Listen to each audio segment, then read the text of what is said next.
For the past 5 years, I've been investigating this question of where good ideas come from. It's the kind of problem I think all of us are intrinsically interested in. We want to be more creative, we want to come up with better ideas, we want our organizations to be more innovative. I've looked at this problem from an environmental perspective. What are the spaces that have historically led to unusual rates of creativity and innovation? And what I've found in all of these systems, there are these recurring patterns that you see again and again that are crucial to creating environments that are unusually innovative. One pattern I call the slow hunch, that breakthrough ideas almost never come in a moment of great insight, in a sudden stroke of inspiration.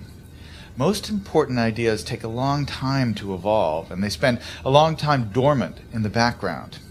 It isn't until the idea has had 2 or 3 years, sometimes 10 or 20 years to mature, that it suddenly becomes accessible to you and useful to you in a certain way. And this is partially because good ideas normally come from the collision between smaller hunches, so that they form something bigger than themselves. So you see a lot in the history of innovation, cases of someone who has half of an idea. There's a great story about the invention of the World Wide Web in Tim Berners-Lee. This is a project that Berners-Lee worked on for 10 years.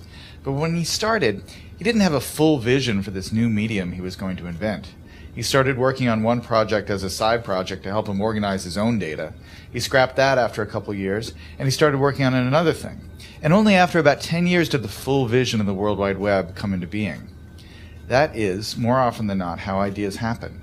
They need time to incubate, and they spend a lot of time in this partial hunch form.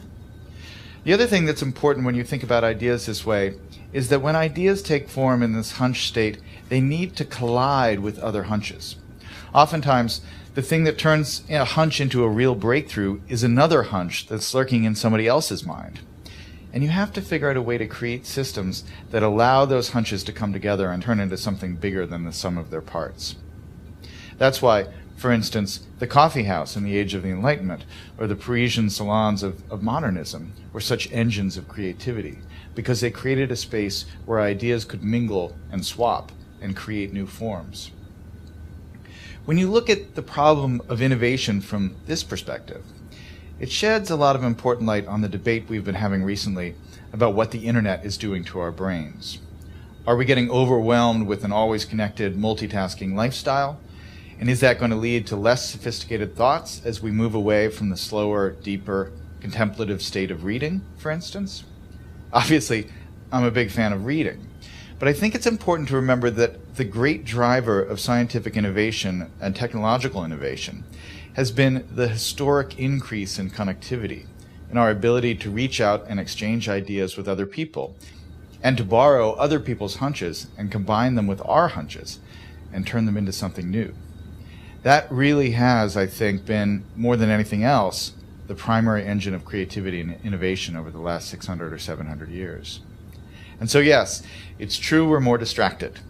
But what has happened that is really miraculous and marvelous over the last 15 years is that we have so many new ways to connect and so many new ways to reach out and find other people who have that missing piece that will complete the idea we're working on, or to stumble serendipitously across some amazing new piece of information that we can use to build and improve our own ideas.